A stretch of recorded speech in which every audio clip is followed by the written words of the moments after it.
제가 서울 어린이 대공원 근처에서 목회를 할 때 외과 의사 한 분이 저희 교회에 나왔습니다. 근데 이분이 체인 스모커예요. 줄담배를 핍니다. 그래서 한 번은 그분 집에 종합병원으로 과장으로 옮겨가면서, 의사로서는 대단한 진급이죠. 종합병원에 과장으로 간다는 것은 대단한 진급입니다. 전문의로서. 그래서 이제 그 집에 승진 축하 겸 이제 가족들이 파티를 열었어요. 그래서 온 교인이 이제 갔었습니다. 가는데, 이제 같이 식사를 하고, 그래서 둘이 이제 그 의사분하고 둘이 이제 자기 서재실에서 얘기하는 시간이 있었어요. 혹시 목사님, 제가 이렇게 하나님의 축복을 받아서 이렇게 승진도 되고 좋은 종합병원의 과장까지 됐습니다. 이게 하나님의 축복이 아니고는 있을 수가 없는 일입니다. 저보다 유학도 더 많이 갔다 오고 실력이 좋은 의사들이 많은데 이렇게 제가 뽑힌 것은 정말 하나님의 기적입니다. 혹시 목사님, 저에게 무슨 바라는 소원이 없습니까? 이러더라고요. 그래서 제가 웃으면서, 그래요, 제가 제일 바라는 소원이 있으면 우리 이제 집사님께서 앞으로 장로님도 돼야 되고 하는데, 그래서 장로님 되시려면 담배는 끊어야 되지 않겠습니까? 제가 이렇게 얘기했거든요. 그랬더니 하얀 눈물이 막 글썽거려요, 눈에서. 그러면서 목사님 그래요? 그러더라고. 그래서 그 장로교회니까, 그때 제가 목회할 때 합동축 장로교회 아주 꼴통 보수 아닙니까? 그러니까 담배 좀 끊어야 장로님 되지 않겠냐고. 그랬더니 목사님, 사실 제가 애로사항을 얘기하겠습니다. 그러더라고요. 뭡니까? 하더니 이 사람을 수술하다 보면, 이 사람을 이렇게 복귀하잖아요. 몸을 열면 그 내장과 이런 것이 무슨 생물학 책에 나오는 것처럼 그렇게 깨끗하게, 빨간색은 빨간색, 초록색은 초록색 이렇게 있는 게 아니라는 거예요. 무슨 연탄재를 뒤집어 쓴 것처럼 사람들의 내부가 그렇게 더럽다는 거예요. 그리고 악취가 엄청나다는 겁니다. 여러분, 그래요. 우리가 평생을 온갖 음식을 다 먹는 잡식 동물들 아닙니까? 그러니 그 음식공해, 방부제, 무슨 화학약품 이런 것들이 배설이 안 되고 몸에 막 덕지덕지 쌓여 있으니까 그게 악취가 마치 환경 파괴를 일으킨 공장지대의 물처럼, 녹색에다가 막 그 오염, 화공물질, 기름이 둥둥 떠나는 것처럼 우리 온몸이 그렇다는 거예요, 여러분. 그러니 의사들이 그걸 열면 막 역하고 구역질이 나다는 거예요. 그래서 막 수술하는 동안은 이렇게 수건을 쓰고 참지만은 수술을 끝나고 나면 얼른 휴게실에 가서 담배를 안 피면 이 구역질이 나서 못 산다는 거예요. 그래서 대부분 수술하는 의사들은 담배를 펴요, 목사님. 그렇게 얘기하더라고요. 아마 지금 루트란 같았으면 상관없다고 그랬을 거예요. 그렇게 얘기하는 걸 듣고, 그런 또 의사들은 애로사항이 있구나. 그러니 여러분과 제가 그렇게 깨끗한 인간들이 아닙니다. 우리 안에는 독이 많아요. 여러분, 그 뭡니까? 그 무슨 뭐죠? 뭐 있어요. 무슨 열매 물에다 발만 담가도, 이 발만 담가도 아주 그냥 꾸종물이 나옵니다. 이 용촌이라고 발 밑에 푹 들어간 데서 이게 피에 있는 독소들이 나오죠. 그게 삼투압 현상으로 나옵니다. 그거 보면 냄새가 지독하고요. 특별히 병원에서 쓰는 기계로 이런 독소를 뽑은 디톡스를 치료하면요, 시퍼런 초록색 시아나, 동물에 들어가는 그런 초록색 독물이 나와요. 얼마나 우리 몸이 더러운지 몰라. 음식 찌꺼기, 약 찌꺼기 이런 데서 다 쌓여 있는 거죠. 자, 이것도 저것도 할 수 없는 우리들 아닙니까? 이럴 때 여러분에게 제가 하나 중요한 정보를 드리겠어요. 여러분, 오늘 교회 잘 나왔습니다. 디톡스하는 음식물이 있어요. 디톡스. 얼마나 디톡스 효과가 좋은지, 독을 제거하는 효과가 좋은지 산타크라라 하스피들에 가도 벽에 그게 크게 붙어 있습니다. 환자들에게 각인을 시키려고 아주 사진을 찍어서 이 대형 벽에다 붙여놨어요. 그 음식물이 뭔지 아십니까? 여러분이 보기에도 징그럽고 먹기에도 역한 브로콜리입니다. 브로콜리. 저도 처음 브로콜리를 미국에서 만나가지고 먹는데, 뭐 이렇게 먹기도 껄끄럽고 맛도 이상하고, 그런데 그게 디톡스 효과의 왕이라는 겁니다. 여러분이 뭐 디톡스를 위해서 뭐 발을 담그거나 뭐 특별한 일을 하지 못한다면 평소에 브로콜리를 짝으로 사다가 그걸 식초에다 잘 씻은 다음에 생으로 하루 세 때 밥 먹을 때 같이 먹으면 이 헬리코박터, 위장 속에 있는 위암을 일으키는 헬리코박터도 죽고, 브로콜리에 죽는다는 거예요. 죽고, 그리고 우리 몸에 있는 금속들, 시아나 독들이 브로콜리에 의해서 다 쫙 빠진다는 거예요. 할렐루야. 이것은 따끈따끈한 최근 소식이기 때문에 여러분이 받아들이면 너무 좋을 거예요. 디톡스. 여러분, 암이 뭐 괜히 생깁니까? 우리 안에 체내에 쌓인 이 독들이 이 세포를 미치게 하는 거예요. 돌연변이를 일으키는 겁니다. 그래서 막 자기만 살찌고 자기만 영양을 뺏어가서 자기만 자라나는 것이 이 암세포인 거예요. 정상세포가 헷가닥 돌면 그렇게 되는 겁니다. 그러니까 우리가 이 브로콜리를 먹으면 돼요. 애슐리 코프라는 영양 박사가 발표를 했어요.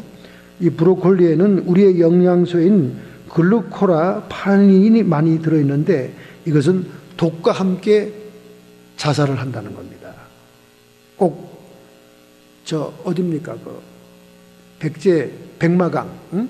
백마강에서 논개가 뭐 적장을 안고 떨어져 죽은 것처럼 이 브로콜리는 우리 몸속에 있는 독들을 안고 그냥 나온다는 겁니다. 얼마나 대단합니까? 여러분, 먹기가 껄끄럽더라도 그걸 먹으세요. 제가 이 말을 듣고 또 병원에 가면 벽에 그게 붙어 있어. 벽에 그냥 한쪽으로 브로콜리가 그냥 대문짝만하게 사진을 붙어 있어요. 얼마나 좋으면 그걸 그렇게 선전을 할지 모릅니다. 여러분과 우리 속에 있는 이 모든 자연재해의 독들을 뽑아낸다면 얼마나 우리가 남은 라이프를 건강하게 살 수가 있겠습니까? 우선 여러분이 건강한 몸에서 건강한 정신이 나오고 건강한 몸에 우리의 영혼이 하나님의 영원한 생명을 받아들여 이 땅에 제한된 시간 속에서 하나님의 사명을 이룰 수 있는 생애를 살게 될 줄로 믿습니다.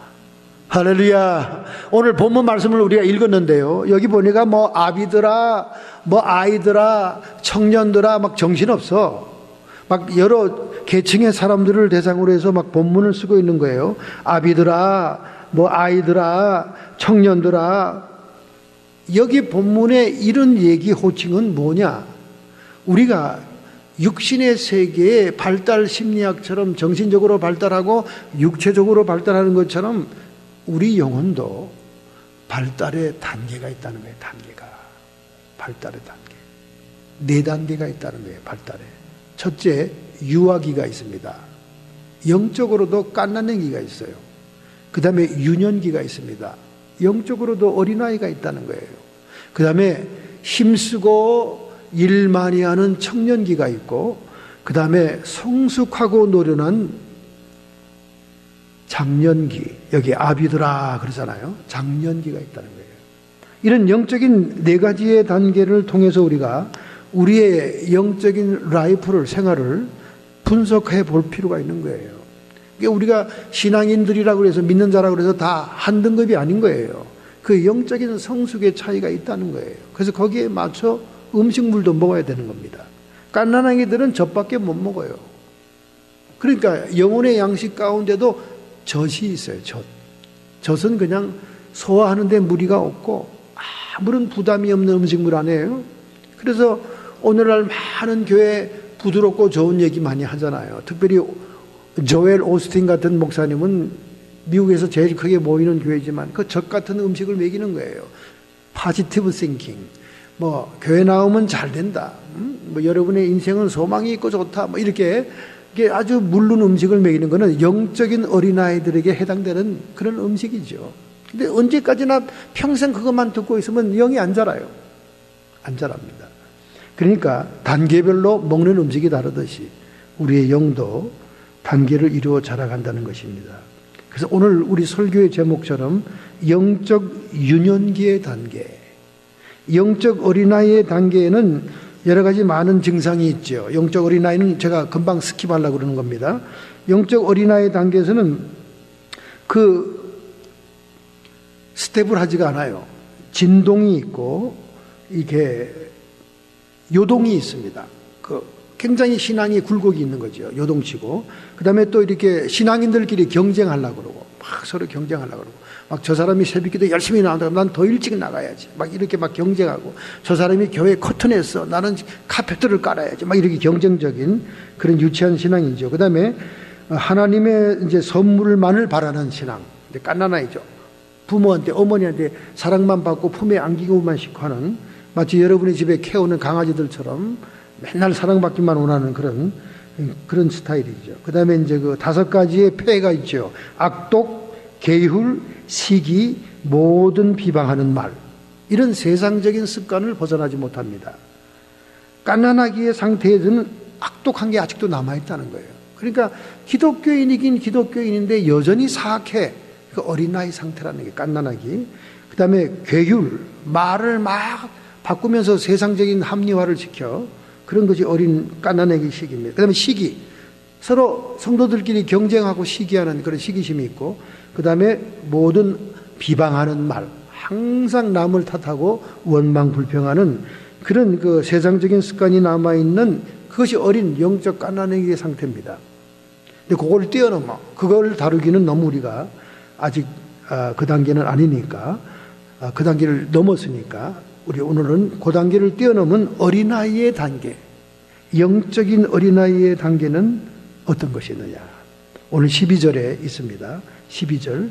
너희 죄가 그의 이름으로 말미암아 사함을 얻으며. 우리가 영적인 어린이 하나님의 자녀로서 이제 성장을 시작할 때는 제일 중요한 것이 죄사함의 확인입니다. 왜냐하면 거룩하신 하나님 아버지는 죄인들과는 함께 할 수가 없어요. 죄인을 사랑하지 않아서 그런 게 아니라 하나님의 속성이 거룩하기 때문에 거룩한 자 앞에 자녀가 설 수가 없는 거예요. 거룩한 자 앞에. 그러니까 죄사함을 가장 먼저 확신해야 된다는 거예요. 우리가 영적 어린아이의 단계에서는. 여러분에게 정말로 죄사함에 대한 확신이 있느냐? 확신이 있다. 그러면 여러분 영적인 단계는 지금 어린아이의 단계는 와 있다는 거죠. 그러나 우리가 죄사함을 확신하면서 신분이 회복된 것이지 상태가 회복된 게 아니라는 거예요. 그러니까 어린아이에게서는 너무 많은 걸 기대하면 안 된다는 거예요. 하나님의 자녀, 로얄 패밀리로 입적한 신분의 회복이 있을 뿐인 거란 거예요. 제가 그 아들이 난 말 중에 두 가지 헬라 말이 있다고 그러죠. 법적인 아들이 있고 또 혈연 관계의 아들이 있다고 그랬어요. 혈연 관계의 아들은 테크나라고 그랬죠. 그러니까 우리가 법적인 아들로 신분이 회복됐다는 거예요. 하나님의 자녀로 입적이 됐다는 거예요. 하나님의 자녀로 입적. 어떤 아이들이 양자로 어떤 가문에 들어간다고 해서 가문에 입적이 되자마자 가문의 전통과 가문의 풍습과 가문의 문화를 몸에 배는 것은 아니죠. 그러니까 신분은 회복됐지만 상태는 아직 회복된 게 아니다. 그러니까 우리의 마음 속에 우리의 이 모든 상태가 그 과거의 세상의 진노의 자녀로서 파괴된 내면, 파괴된 마음이 치유되고 회복되는 과정이 필요하다.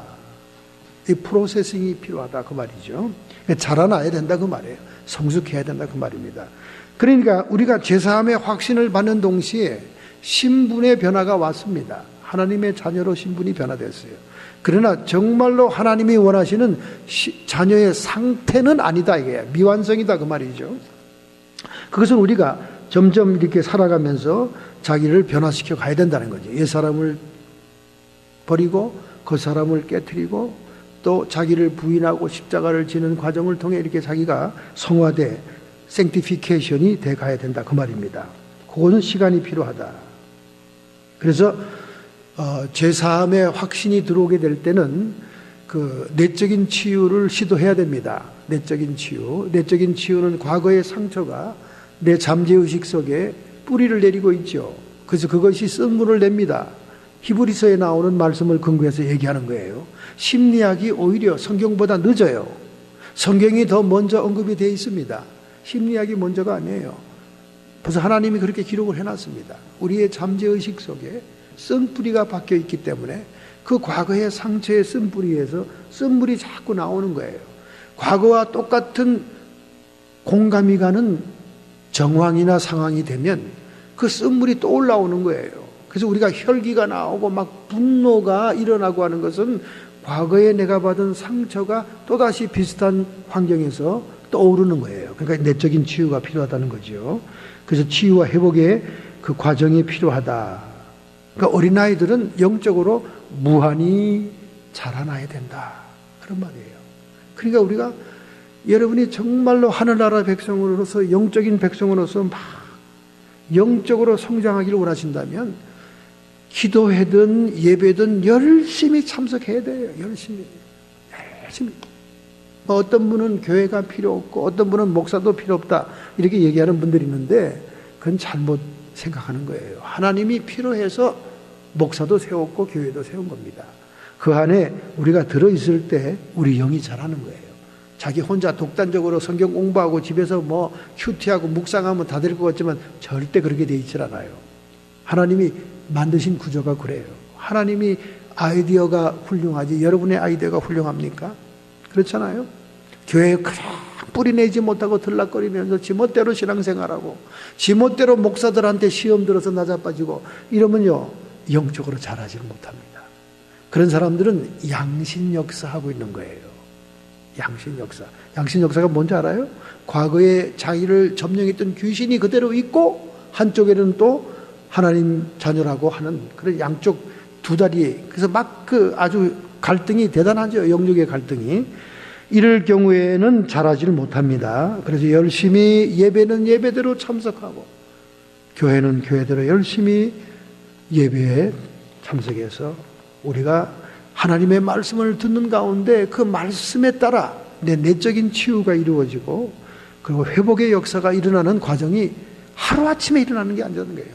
베데스다 연못가에 38년 된 병자가 아무도 자기를 물이 동할 때 거기에 던져줄 사람이 없건만 돗자리를 깔고 거기 누워 기다리고 있었는데 어느 날 someday suddenly 갑자기 예수님이 나타나서 그를 이렇게 세우고 병을 치유하는 기적이 일어나는 것처럼 우리는 베데스다 연못 같은 이 교회에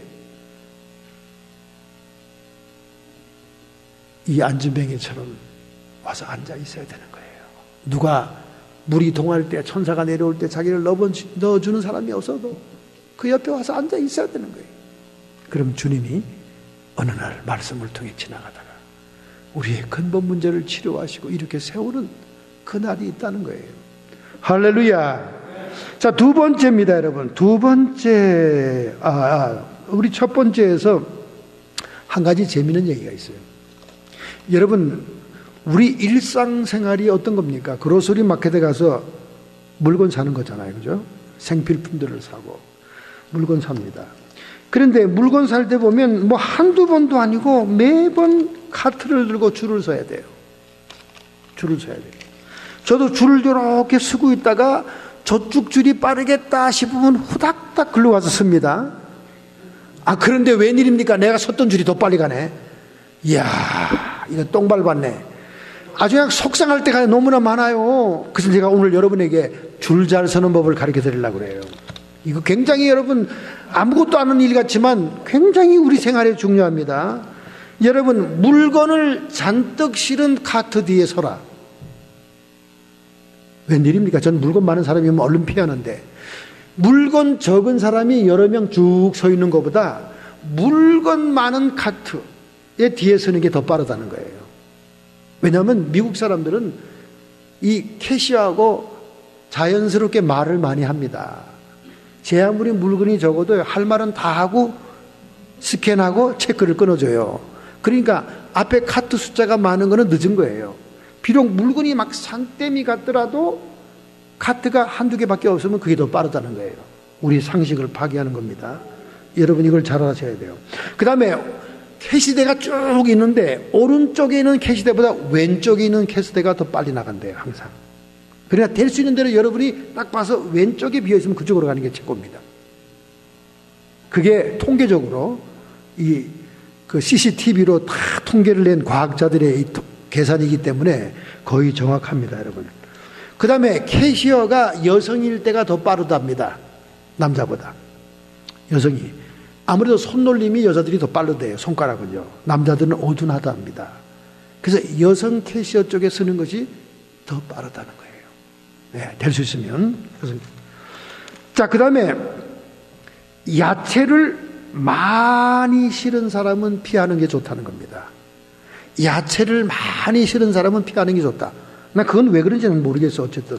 왜냐하면 야채는 이 스캔하는 그 코드가 바로 달려있는 게 아니라 컴퓨터에 들어가서 시금치를 찍어서 시금치의 뭐 개수나 이 무게를 다는 그 시간이 있다는 거예요.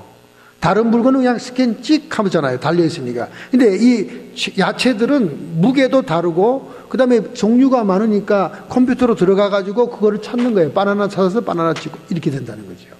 그러니까 야채를 많이 실은 사람은 될 수 있는 대로 피하고 똑같은 물건을 잔뜩 실은 사람은 뒤에서도 괜찮다는 거예요. 똑같은 물건. 예를 들면 물건 띄느라고 가게 하는 사람들이 도매로 막 물건을 떼어가잖아요. 그때 막 코카콜라가 막 수십 박스 막 이렇게 한꺼번에 똑같은 게 많은 게 빨리 스캔된다는 겁니다. 왜? 하나 스캔하고 개수만 찍으니까. 정말 몰랐죠, 여러분. 그죠? 오늘 기가 막힌 걸 여러분 배우잖아요. 우리가 살면서 매일 그거 신경전입니다. 어디가 빠를까? 어디가 왕수다냐? 그거 아닙니까? 그죠? 그러니까 우리가 눈치가 줄 서는 게 이게 이 조그만 시간도 평생을 모아보세요. 몇 년이 될 겁니다. 몇 년이 될 거예요.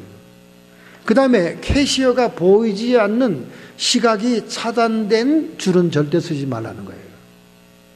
내가 캐시어를 볼 수 있는데 줄을 서라는 거예요. 물건들이 쌓여 있어가지고 캐시어가 안 보이는 줄이 있어요. 그런 데는 절대 쓰지 말라는 거예요.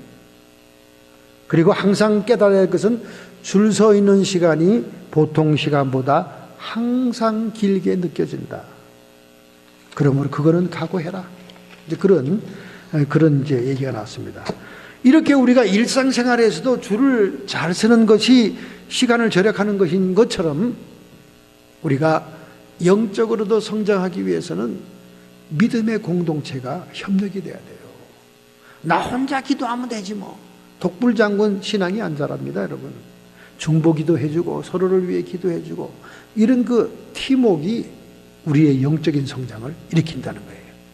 할렐루야. 자, 두 번째 14절입니다. 너희가 아버지를 알았으며 아버지와의 인격적인 관계가 이루어지는 단계다 이거죠. 영적인 유년기가. 자, 여러분 보십시다. 여러분 세상의 종교 가운데 하나님을 아버지라고 부르는 종교는 기독교밖에 없어요.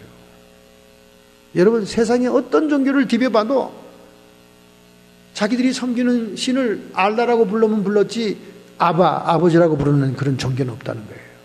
그러니까 예수님께서 하나님을 아버지라고 부르기 시작한 것은 이 세상 종교의 혁명입니다.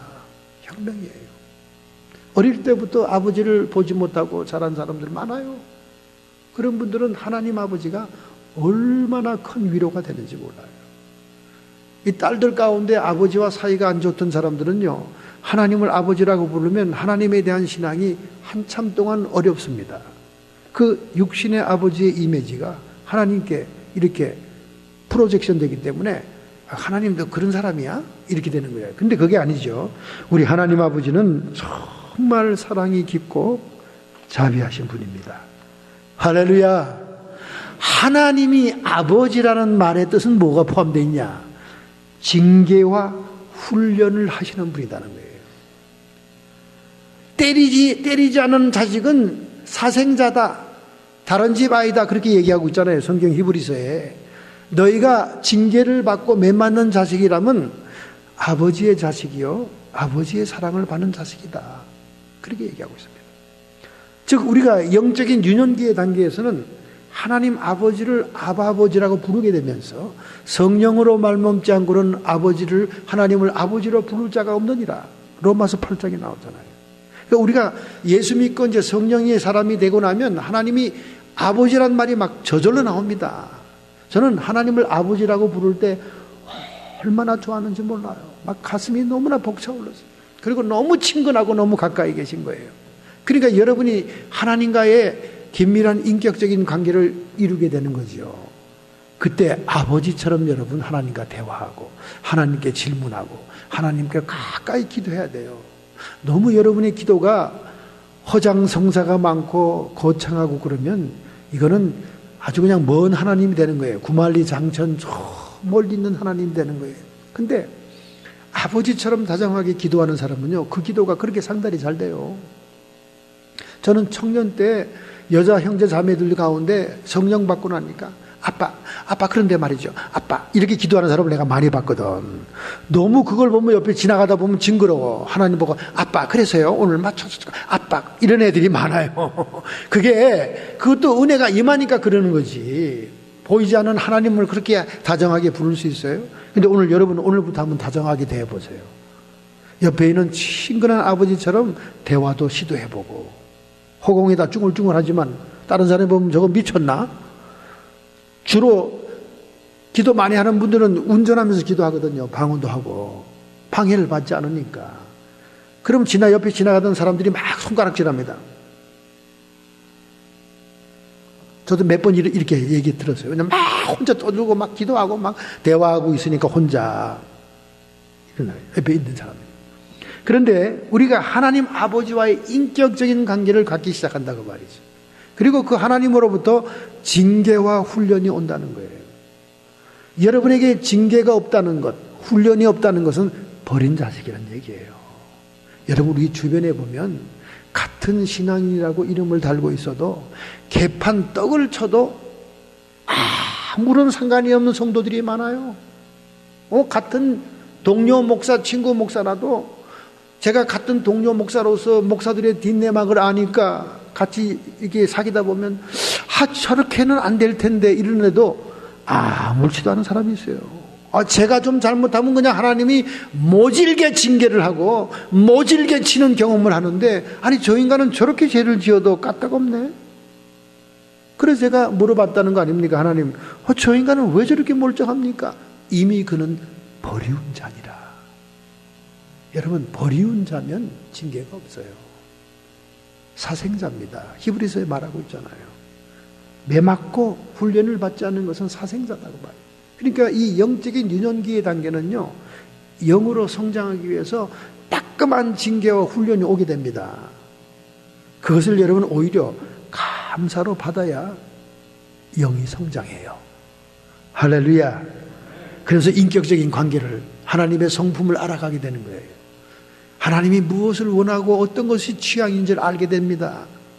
여러분, 우리가 아버지와 인격적인 관계를 맺다 보면 우리 아버지가 돼지고기를 무지 싫어하는 걸 알잖아요. 우리 아버지는 돼지고기를 무지 싫어해.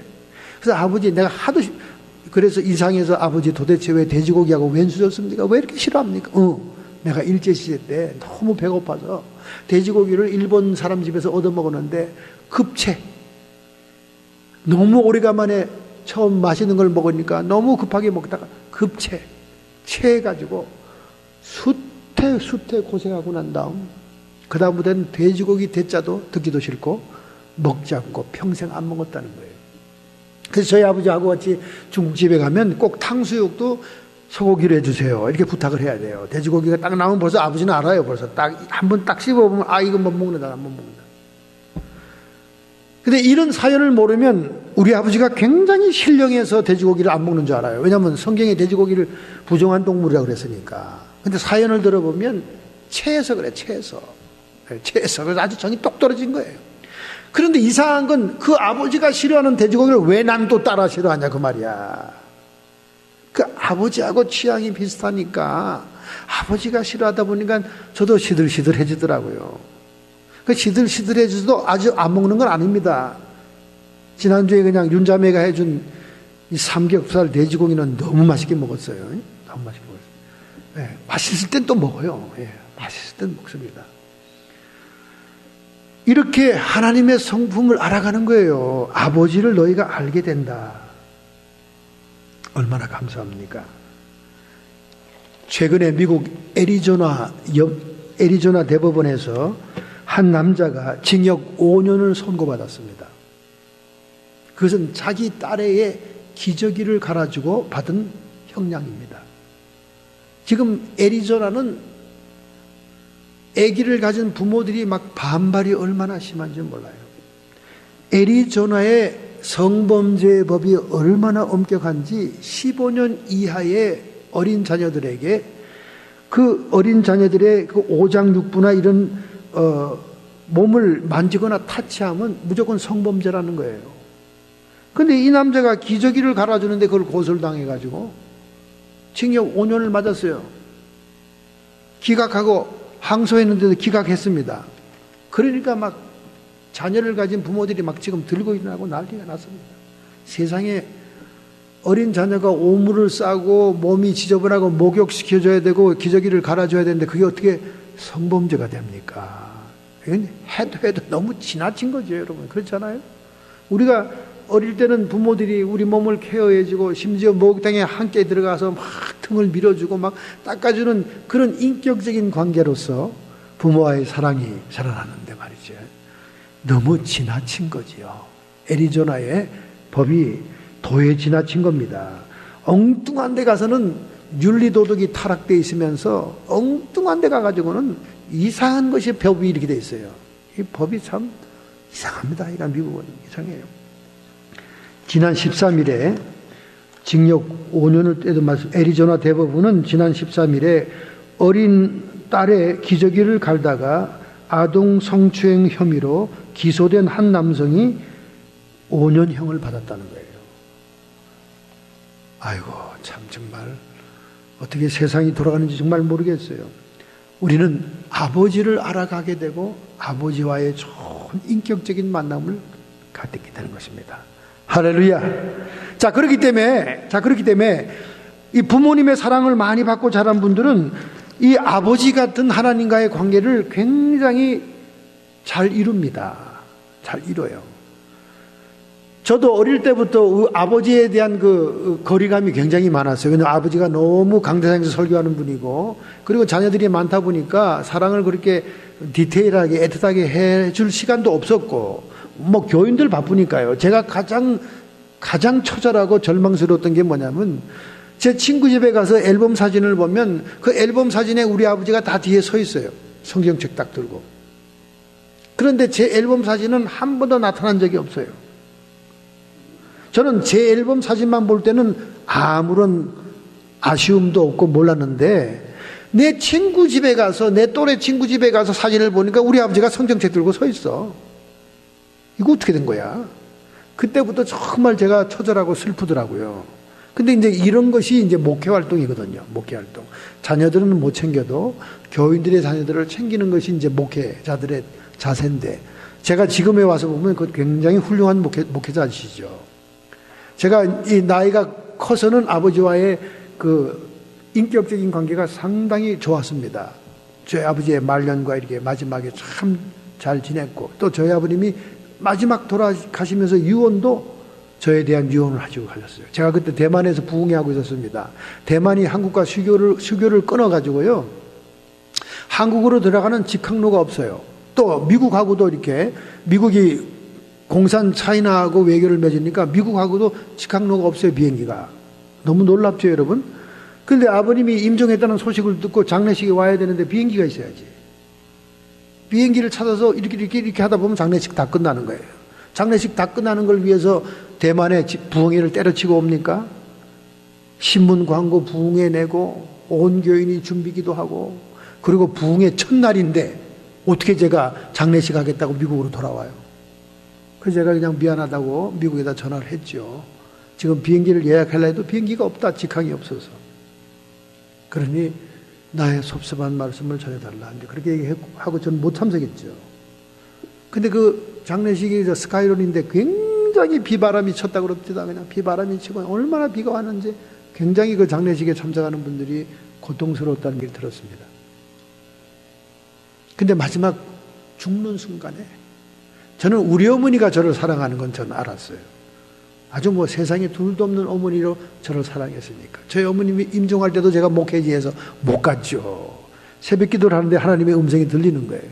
내 아들아, 이 지구상에서 너를 가장 사랑한 자가 숨이 끊어졌다 이렇게 얘기하더라고요. 막 통곡을 하고 새벽기도 우르르 10시 되니까 그 시골에 딸랑딸랑 우체부 아저씨가 자전거 타고 전보를 가지고 왔더라고요. 돌아가셨으니까 장례식 참석하라고. 그리고는 이제 막 기차를 타고 이제 청량역에 내려가지고 이제 인천 가는 차를 갈아타고 이제 가게 됐죠. 어머니가 저를 사랑한 건 제가 알아요. 근데 아버님은 그렇게 사랑을 표현 안 하니까 또 내색을 안 하잖아요. 뭐 10자식이 되는데 누구를 사랑한다고 얘기합니까? 근데 임종하는 순간 그 옆에 한 전도사님이 지켰습니다. 가족들이 내내 지키고 있다가 그 임무 교대하는 순간, 집에 가서 잠깐 식사하고 쉬고 오는 순간에 그 여자 전도사님이 임종을 지켰는데 마지막 순간에 아버지가 내가 제일 사랑하는 아들이었다 하고 제 이름을 대더라는 거예요. 저는 평생 저는 아버지가 저를 별로 그렇게 그렇게 한 줄 몰랐어요. 몰랐는데 그렇게 얘기하고 가셨대요. 꼭 전해달라고 그러더래요, 아버지가. 그래서 그 전사님 저한테 전달했습니다. 다른 사람한테 얘기한 줄 몰라요. 그래서 그때 제가 굉장히 정말 울었죠. 아버지가 정말 나를 사랑했구나 하는 걸. 제 설교 테이프를 평소에 들으면서 그렇게 좋아했어요, 제 아버지가. 그리고 그 안에는 제 아버지 흉보는 것도 있었어요. 흉보는 거. 네가 나를 흉보더라. 설교하면서. 그런데도 아주 좋아하시더라고요. 제가 가끔 그 기도원에 가면 테이블 위에 제 테이프, 녹음 테이프가 막 녹음기에 듣다가 그런 테이프들이 쫙 깔려 있고 그랬습니다. 이렇게 우리는 육신의 아버지와의 관계를 이렇게 맺죠. 그래서 이렇게 대개 육신의 아버지는 그 아들들에게 정체성을 가져다 주고 윤리의 표준이 됩니다. 그리고 인생 사는데 그 의의 척도가 아버지로부터 이렇게 이제 배우게 되죠. 그러나 아버님이 없었던 분들은 이제 하나님을 만나면 하나님께서 우리에게 정체성을 알려주고 그리고 그 모든 윤리와 법도의 표준이 되시는 하나님을 알게 되는 거지요. 그만큼 아버지라는 존재는 너무 우리 인생에 중요한 존재입니다.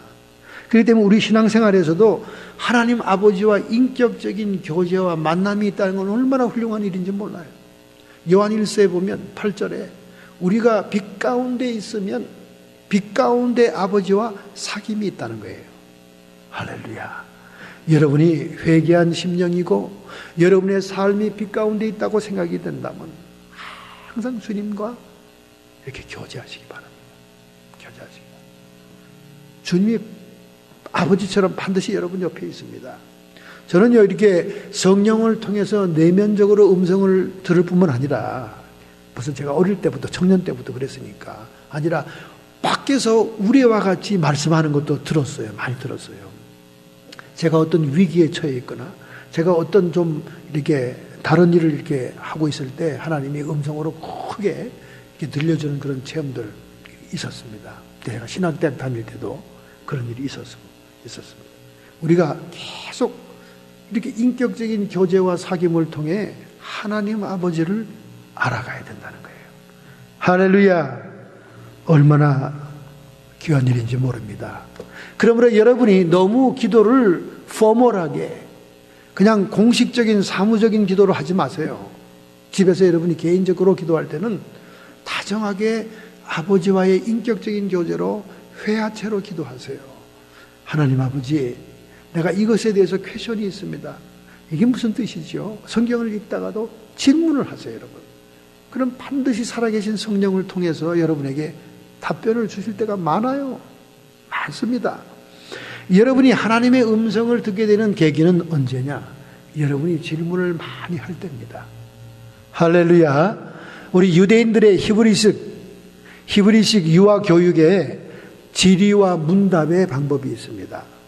이 유대인들이 크리에이티브하고 노벨상을 많이 받을 만큼 이렇게 뛰어난 응용력과 창의력이 있는 것은 그들의 교육 방식이 랍비의 교육 방식이라고 그러죠. 질의와 문답을 합니다. 질의와 문답. 그래서 예수님도 이게 비유로 말씀을 증거할 때 질의와 문답식으로 많이 하잖아요. 이게 히브리식 방법이거든요. 질의와 문답에 굉장히 유스트가 된 문화예요. 이게 성경 문화입니다. 그래서 우리가 하나님께 좋은 인격적인 관계를 갖기 위해서는 항상 여러분의 마음속에 들어오는 이 퀘션이나 질문에 대해서 자꾸 물어보세요. 자꾸 물어보세요. 한번 물어놓으면 여러분이 꿈으로라도 대답을 받게 되고요. 한번 물어놓으면 언제라도 주님이 답변을 주세요. 그러면서 인격적인 관계가 자꾸 이루어져 나가는 겁니다. 할렐루야. 자, 이제 세 번째죠. 세 번째 19절입니다. 19절. 만일 우리에게 속하였다면 우리와 함께 거하였으려니와.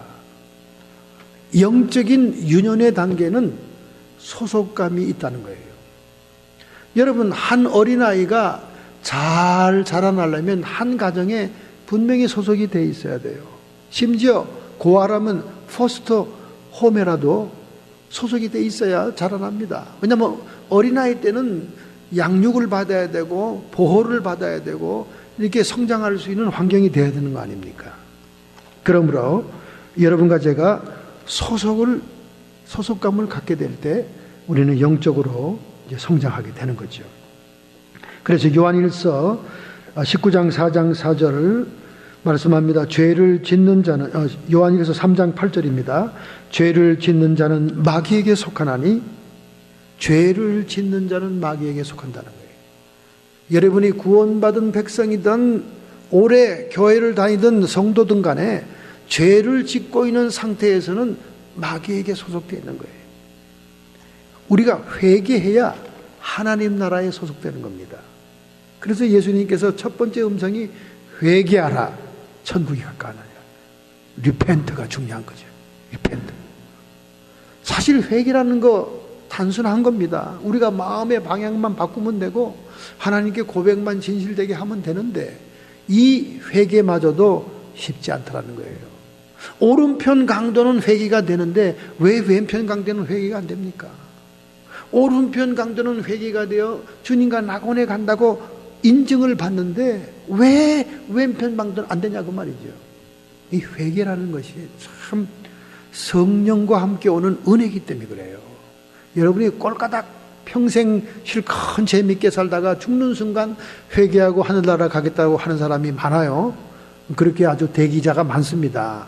그냥 좀 재밌게 산다는 사람들은 다 그래요. 아이고 그렇게 맨날 노는 데만 신경 쓰지 말고 좀 열심히 교회 생활도 하고 좀 미래를 위해 준비하세요. 아이고 목사님 미쳤어요. 왜 그렇게 미련 방탱이처럼 삽니까? 실컷 재밌게 닐리리아 살다가 꼴까닥 죽을 직전 3분 전에 예수님만 이름만 부르면 천국 간다며요. 왜 그렇게 손해나는 장사를 해요? 그때 하지. 그때 회개가 되냐 그 말이야. 평생을 죄 때문에 죄에 소속되어 있고 마귀에 소속된 인간들이 그 꼴까닥 하는 순간에 그 마귀의 올무를 지힘으로 벗어나서 회개가 되어서 천국에 갈 수 있겠냐 그 말이에요. 오른편 강도는 회개가 된 낙원에 갔지만은 왼편 강도는 죽자꾸는 안 되잖아요. 예수님을 원망하고 욕하고 저주하고 안 됩니다. 여러분 안 되는 거는. 이 리펜트 회개라는 게 그냥 단순한 것 같아도 그게 아니에요. 꼭 처녀들이 그러잖아요. 아이고 목사님 교회 성가대에 앉아있는 총각들 제대로 된 인간들이 있어요. 직장도 제대로 된 것도 없고 말이지. 교회 다니는 처녀들이 다 그래요. 난 예수 안 믿는 사람 전도할래요. 그게 훨씬 열매가 있고 좋잖아요. 그런 가정에 가서 선교사 되는 거 아닙니까? 그렇게 되면 얼마나 좋겠어요. 여러분 불신자의 세력, 불신자의 가정이 그렇게 만만하지 않습니다. 얼마나 파워풀한지 몰라요. 요즘 영적인 전쟁하는 사람들이 지금 힘들고 그 파워풀한 영들에 의해서 고통을 당하는 걸 제가 보고 있는데요. 저희들이 환상과 기도로 보면요 엄청납니다. 그 전쟁이. 이건 뭐 이쪽은 도사들이야 도사들. 심신유국에서 영빨이 센 도사들의 영들인데 어떻게 보통 신앙으로 이겨냅니까? 못 당하죠. 못 당합니다. 여러분 영의 세계가 그렇게 만만하게 생각대로 되는 세계가 아니에요. 회개가 성령의 은혜가 임해야 되는 겁니다. 성령의 은혜가 임하게 하는 것은 나의 갈급한 심령, broken heart, 깨진 심령으로 주님께 매달릴 때 하나님이 은혜를 베푸사 성령이 회개가 되는 역사를 주는 거예요. 그렇게 내 마음대로 내 뜻대로 살다가 일일이 하다가 죽는 순간 2초 전에 3초 전에 예수님 하면 그렇게 천국 간다면야. 그렇게 대기한 사람들이 수도 없이 많아. 목사님 미쳤어요. 전 머리를 쓰세요. 목사님도 그거 쓸데없는 고생하지 말고 좀 죽을 때 예수님 이름 부르 죽어요. 그게 그렇게 쉽게 안 됩니다, 여러분. 소속이 분명해야 되는 거예요. 소속이. 우리는 하나님께 속하였고 저들은 하나님께 속하지 아니하였기 때문에 우리에게서 떠나가느니라. 당시 초대교회 서기 100년에 거짓 교사들이 초대교회를 피폐하게 만드는 그 역사를 보며 사도 요한이 탄식하고 이 글을 쓰고 있는 거예요. 그래서 너희는 세상을 사랑하지 마라. 세상을 사랑하는 것은 마귀 나라, 마귀에게 속한 것이다. 여기 또 나오잖아요. 요한일서 19장 4장 4절 자녀들아 너희는 하나님께 속하였고 저희를 이기었나니 이는 너희 안에 계시니가 세상에 있는 이보다 크심이라. 세상에 있는 이는 사탄, 우리 안에 있는 이는 성령 하나님. 그러나 우리 안에 계신 분이 세상에 있는 이보다 크신 분이기 때문에 우리는 넉넉히 이길 수 있다는 거예요. 할렐루야. 여러분 드디어 10월 3일자 타임지가 저에게 도착했죠. 타임지 표지에 나온 그림이 타픽이 있습니다. 누구냐 하면 여러분이 지금 잘 아는 매스컴에서 본 사람이죠. 49ers의 쿼터백에 위치해 있는 콜린 캐퍼닉이라는 풋볼 선수입니다. 그 풋볼 선수의 무릎 꿇은 한쪽 무릎을 꿇은 모습이 타임지 전면에 나와 있어요. 전면에. 드디어 이제 세계적인 이슈가 됐습니다. 이 캐퍼닉이 국가가 울려 퍼지고 미국 성조기가 올라갈 때 국가와 성조기에 대한 예의를 차리지 않고 그는 한쪽 다리를 꿇는 무릎 꿇음으로 데몬스트레이션을 하기 시작했습니다. 지금은 그것이 파급이 되어서 손들어서 반대를 표시하는 사람, 수많은 운동선수들이 그를 따라하고 있어요. 처음에는 미국 제일주의 애국주의자들이 이 캐퍼닉에 대한 욕설과 저주가 대단했습니다. 아니 미국 국민으로서 미국 국기를 모독하는 거냐? 이건 어떻게 법적으로 처단해야 된다. 주전 멤버가 아니니까 사람들의 눈을 끌기 위해서 엉뚱한 짓을 하는 것이다. 굉장히 여론이 들끓고 지금도 네거티브 여론이 말이죠. 더 퍼센테이지가 많습니다. 캐퍼닉을 버려야 된다. 미국을 모독하는 것이다. 그럼 캐퍼닉은 왜 국가와 미국 국기에 예의를 표하지 않습니까? 그는 분명한 의미가 있는 것입니다. 흑인이나 유색 인종을 억압하는 나라와 나라의 국기에 대해서 내가 자랑스럽지 않기 때문에 예의를 표시할 수 없다는 거예요. 절대 자랑스럽지가 않다는 거예요. 흑인과 유색 인종을 여전히 차별하는 이 국기 앞에 나는 절대 예의를 표시할 수 없다는 거예요. 그런 운동이 지금 퍼져나가고 있는데 드디어 타임지의 표지 기사를 장식하고 있는 것입니다. 이건 무슨 문제입니까, 여러분? 국기와 성조기와 국가의 예의를 표시한다는 것은 미국에 대한 소속감을 박탈하는 얘기죠. 그러니까 애국적인 시민들은 분노하는 거예요. 분노하는 겁니다. 마치 미국을 부정하는 것처럼 느껴지는 거지요. 이처럼 여러분 소속감이라는 것은 굉장히 중요한 문제입니다. 오늘 여러분과 제가 하나님에 대한 소속감을 분명히 할 때 우리는 영적인 어린아이에서 우리는 계속 성장하게 됩니다. 할렐루야. 하나님의 천국의 열쇠는 교회에 맡겨져 있습니다. 교회에 맡겨진 천국의 열쇠, 몸된 교회에 여러분이 소속될 때 여러분들이 땅에서 매면 하늘에서 매일 것이요 여러분들이 땅에서 풀면 하늘에서 풀리는 기도응답의 역사, 하늘과 땅의 권세를 움직이는 역사를 체험하게 된다는 거예요. 할렐루야! 할렐루야! 여러분, 개미라고 하는 책을 4권이나 쓴 20대 프랑스 청년이 있습니다. 이 청년은 굉장히 내성적인 사람이에요. 그리고 야외 활동을 별로 좋아하지 않는데, 그가 따스한 겨울날 햇빛 밑에 움직이는 개미 떼에 유심히 관찰하다가 개미의 삶에 대해 관심을 갖게 되고 개미에 대해서 집중하고 몰두하면서 연구하게 되지요. 이 개미라는 4권의 책 가운데 제가 가장 인상 깊었던 건 뭐냐? 개미는 그들이 지고 가던 짐이 다리가 된다 하는 그 부분이 너무나 감동적이었어요. 여러분, 개미들이 막 자기 몸보다 큰 지푸라기, 몸보다 큰 먹이들을 막 지고 집으로 갑니다. 가다가 깨울을 만나요. 깨울, 시냇가를 만나요. 개미들에게는 시냇가지, 우리는 그냥 물줄기 하나 떨어진 거지요. 그 시냇가를 건너려고 할 때 그들은 그 등에 있는 지푸라기와 짐을 탁 물 위에 얹어놓고 다리로 해서 지나간 다음 그 다음에 그 짐을 다시 짊어진다는 거예요. 할렐루야. 오늘 여러분과 제가 영적인 유년기에서 영적인 성장을 하기 위해서는 하나님 아버지가 우리를 훈련하고 징계를 주실 때 그것을 달게 받으면 우리는 난간을 뛰어넘을 수 있는 다리가 될 수 있다는 거예요. 어린 미물 속에 하나님의 지혜를 감춰놓은 겁니다.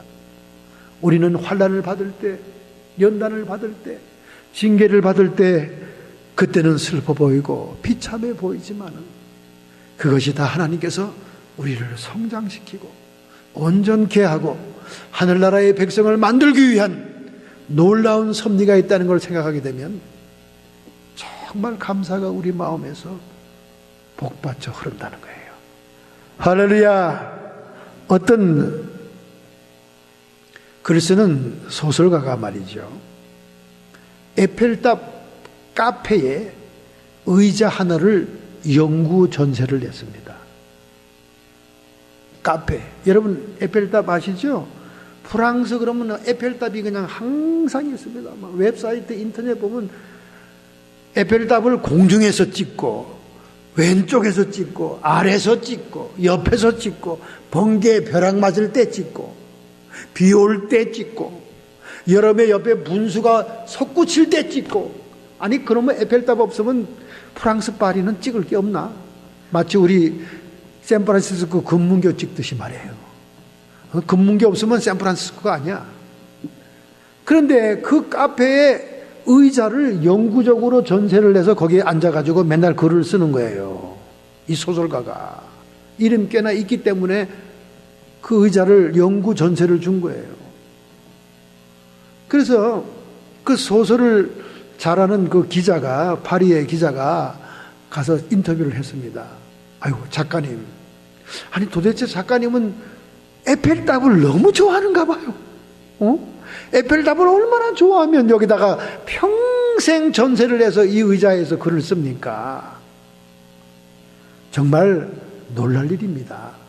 그렇게 인터뷰하면서 웃으니까 이 소설가가 떡 빤히 쳐다보더니 왜 구창케 와서 방해하느냐 하는 식으로 눈을 딱 뜨고 쳐다보니, 이 사람아, 이 자리가 제일 소설을 쓸 수 있는 집중할 자리이기 때문에 여기 앉아 있는 거야. 아니 그게 무슨 말입니까? 이 사람아, 파리의 어느 집의 창가에 앉아 있어도 에펠탑이 보이지 않는가?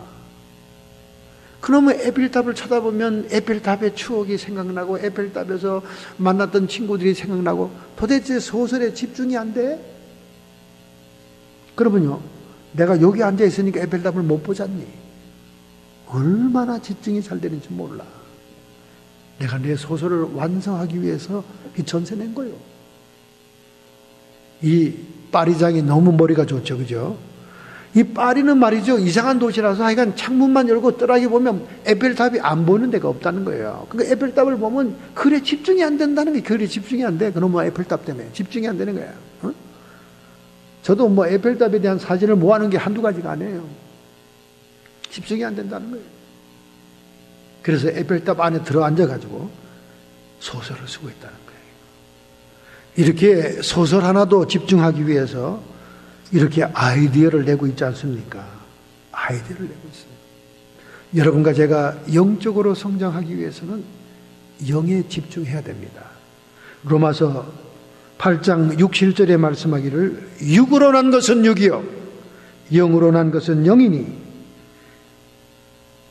요한복음 3장 6, 7절 예수님께서 말씀한 거죠. 육으로 난 것은 육이요 영으로 난 것은 영이니 내가 너희에게 거듭나야 한다는 말을 귀히 여기지 말아라. 이렇게 말씀하는 거예요. 여러분과 저는 이 주님이 말씀했던 영적으로 출생해서 영적인 성장을 거듭하고 있는 영적인 사람이 됐습니다. 우리가 영적인 어린아이에서 영적으로 성장하기 위해서 더욱더 하나님 아버지에게 집중해야 될 줄로 믿습니다. 할렐루야. 하나님의 사랑이 있지 아니하느니라. 언제? 우리가 세상을 사랑하면, 우리가 세상을 사랑하고 세상에 미련이 많고 세상 것에 욕심이 많으면 하나님 아버지 사랑이 내게 없다는 거예요. 그러니까 하나님 아버지 사랑이 우리 안에 들어오면요 세상 것이 시들해진다 그런 말입니다.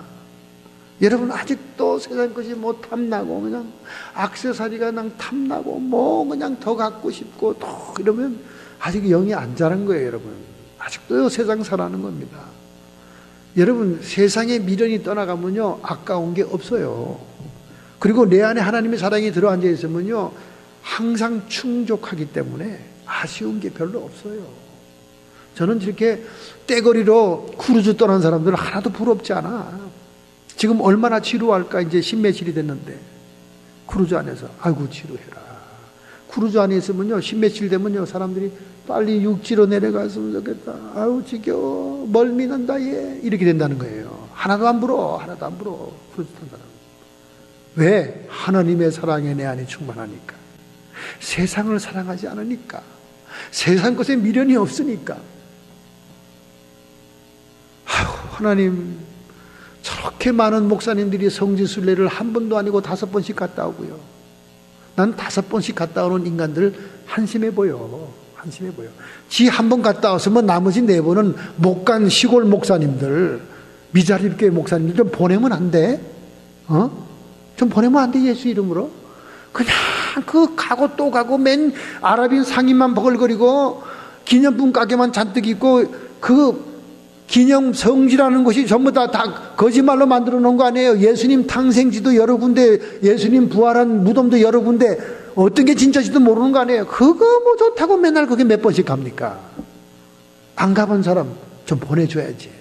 그러면 안 돼? 저는 집에서 비디오로 쫙 봐도 너무나 실감이 나고 좋더만.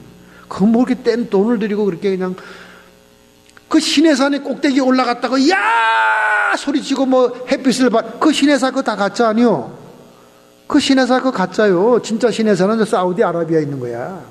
사우디아라비아에 있는 시내산에 가보면 거기는 다 흔적이 남아있어요. 유대 백성들이 와있던 흔적이. 이쪽 시내산은 그 가짜야. 그 가짜 가가지고 야 꼭대기에 너구리 라면 파는 사람들 만나서 너구리 라면이나 먹고 말이죠. 가스등 밑에서 포장마차에서 갔다 왔다고 야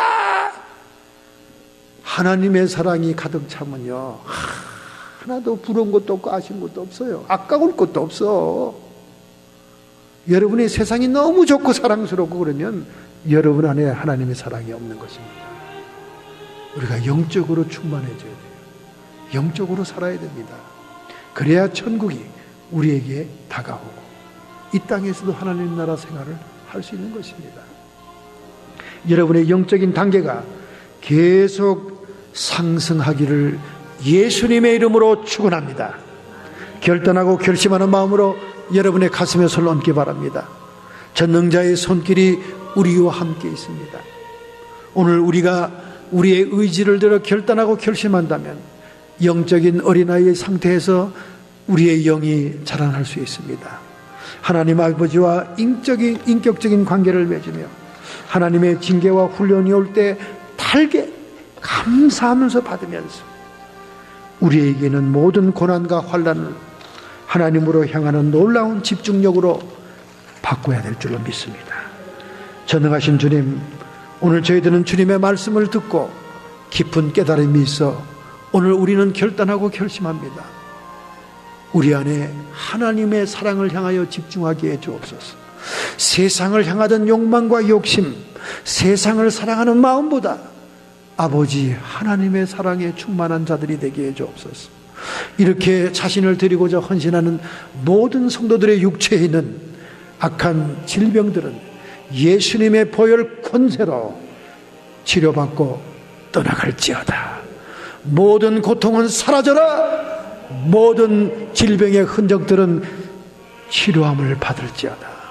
하나님, 완전하고 깨끗한 육체로 주님을 섬기며 봉사하는 저희들 되게 해 주옵시고, 우리의 마음속에 수없이 지나가는 세상에 대한 욕망을 깨뜨려 주옵시며, 마음에 성령이 주시는 평강을 통해 항상 감사하고 기뻐하는 삶이 되게 해 주옵소서.